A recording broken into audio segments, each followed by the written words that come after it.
Hey guys, AJ Racing here, back today with another video. Now, this weekend is the 2021 Imola Grand Prix. Now, Imola has changed a lot over the years, and its biggest change was in '95 after the tragic deaths of both Ratzenberger and Senna the year before. But not many people realise that this track, up until the '90s, it actually changed quite a lot even back then. And going back to the '70s, when the track first started to become a fully fledged racetrack, especially for Formula One, the track was completely different. It is fully, basically flat out, but still very similar to the track nowadays in terms of corners, such as Tosa, which is pretty much identical to the current layout. So we're going to be going out and just doing a quick 5-lap race here in the RSS Formula 1979, and RSS did have a sale on for this car. I think it was like £1 or something when I went to buy this, and it's a really great car, sounds amazing. And we're going to be checking out this really cool 1972 version of Imola. So without further ado, let's head on to the track and see what Imola was like to race on in the 70s. So here we are on the grid. Raise those revs, lights out, and away we go. Slowly restart clutch. Now up through the gears, up to third gear. Now, first of all, just before you angry F1 fans get angry at me in the comments, I know this race isn't entirely period correct. This is a 1979 car, and this layout of the track was only used up until 1972. But it's the best variation I've got that I could find, and I couldn't really find the full 72 season mod. Plus, I love driving this car. Love anything that RSS produces, as we absolutely murdered that Renault there. Oh well, moving on. So, up to the gears once again, up towards the Piratella, which again, very similar to the modern layout of the circuit. Hill towing down to third gear, turning in early. Bit of understeer on entry, bit of oversteer on exit, just as you expect from a 1970s F1 car. And now down to the double right-handers here. Got to be super slow. Down to second gear, there's hardly any grip on entry there. You've got to be super careful. We'll come over the crest. And now you would expect to go into a chicane here, but no, we carried straight on. All the way over the crest. Through this long left-hander once again, reaching up to 250 Ks. Nearly maxing out in fifth gear before down the hill. There's Jean-Pierre Jabouille, retired again through the double left-hander to the end of the lap. Then on the power nice and early, extend the exit out, and all the way up here. Of course, this car would have had a chicane about here. Doesn't actually have that chicane in the model now either. So, but I'm sure you can get over it. As we head all the way up to 250 Ks, it's about 170 miles an hour. The car from the 70s as well, with these flimsy barriers on the side as the only safety measures. I'm good. Right. Probably the trickiest braking zone on the circuit. Get it through the right-hander and then brake in a straight line down through the gears.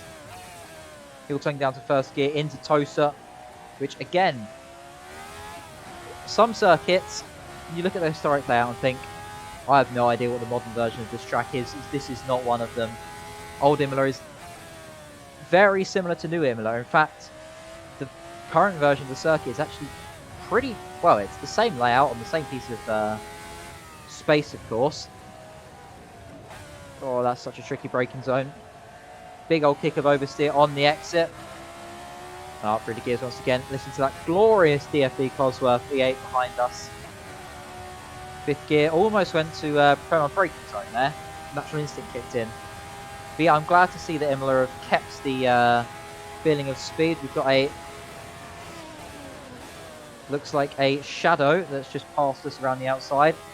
Got a beautiful Parmalat Brabham in our rears now. And already there is 2 laps completed, sorry. Up to fifth gear once again. Past the grandstands, past the old style pit lanes. He's sitting in our slipstream. He's getting a big old toe here. Is he going to make a move? I don't think he's going to be close enough going into Tosa. But this track is just crazy. The speed that you would have carried, especially in the 70s, is insane. And I mean, the engines weren't exactly reliable back then. As we almost find that out there, downshifted a bit too harshly. Definitely wouldn't want to do that in real life back then. But luckily we can get away with that in the sim. Again, through. Oh, that was a nice entry. That was a very nice entry. Grabbing the grass a bit on exit there. But luckily this is iRacing, so I'm not dead over in that barrier. Oh, I say that. I'm dead in that barrier. Come on, get back on the circuit.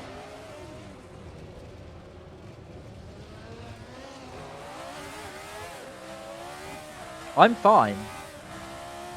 Now, one thing to note about this mod, which I meant to discuss actually, was the barriers. Now, the barriers on this mod tend to grab you in, which is a bit of an issue if you like to be a bit close to them. Really downshifting very harshly there. Use the throttle to get the car rotated, maybe not that much. Now up through the gears once again. And already on to lap 4, the laps go by super quickly around here. But as I was saying about the reliability, you're spending at least 60% this lap, probably if not 70 towards 80% this lap, at full throttle. And also coming through here, this really high speed sector here, puts a massive strain on the engine. So of course, many retirements of the races at the Imola Grand Prix back in the day.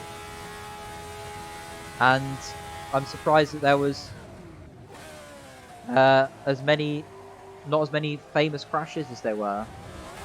Of course, the track got majorly altered in the mid-90s after Senna's and Ratzenberger's unfortunate death. Oh, big old kick of oversteer through there. But the essence of the track stayed. You drive in this track and you go drive this track and then you go and drive the modern circuit and you feel like you're driving the same circuit. It's crazy how they managed to keep the safety aspect, yet also make it a fun track to drive when they made the changes back in the 90s. And of course, there has been sped back up recently with the removal of the chicane at the Varianti Bassa. That's the one. Definitely not got a track map open because I can't remember the exact corner names. And I believe we're already on to the final lap of this quick lap race here around Imola. But yeah, it's crazy how quick this old version circuit is. And to take a modern F1 car around the modern F1 layout is quick enough. I wonder how quickly a modern F1 car would get around this version of the circuit. So I'm not really sure what lap times we would have been doing around here on the old historic layout. I can check that after this quick race. You know what? I think we're going to go check that out. I wonder how fast a modern F1 car could get around historic Imola. Questions that no one seems to want to ask, yet I'm going to answer it anyway. So I think we're going to come round the final corner of this race. Oh, God. I think we've come last. So we're going to go check out a modern F1 car, a historic Imola. I'm definitely not making this video up as I go along. Interested of answering questions that nobody really asked. We're here in the RSS Formula Hybrid 2021. We're in a beautiful, gorgeous Alfa Romeo livery, as we are in Italy, so why not splash out? And we're going to head out to do a quick hot lap of the 1972 layout of Imola. Now, for a bit of reference, my best lap in the 79 car was a 1 minute 30.4. Now, I'm expecting to absolutely smash that. We've got more power, more downforce, more grip, plus DRS around the entire lap. And that hybrid system, so we're going to hold the boost all the way through here, past the grandstand, and the flying lap starts right now. So, there's 330 Ks, holding that hybrid boost, that's over 210 miles an hour roughly. Still going, still going, still going, completely flat still. One big braking zone for Tosa, miss the apex by 100 miles, doesn't really matter. No oversteer on exit, hold that DRS, hold that boost. Now coming into the Piratella, bit too much turning. down the hill. Now this is actually quite tricky, I'm not going to lie, on this layout, even with all this amount of downforce. Just hug the inside, then easy on the throttle, open that DRS again on exit.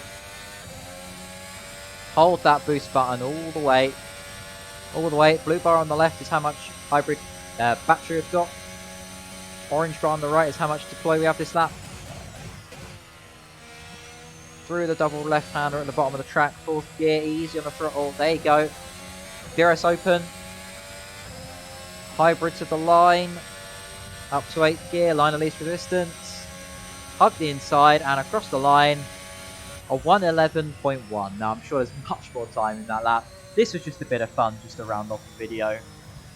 But yeah, 19 seconds quicker than what I expected, to be honest.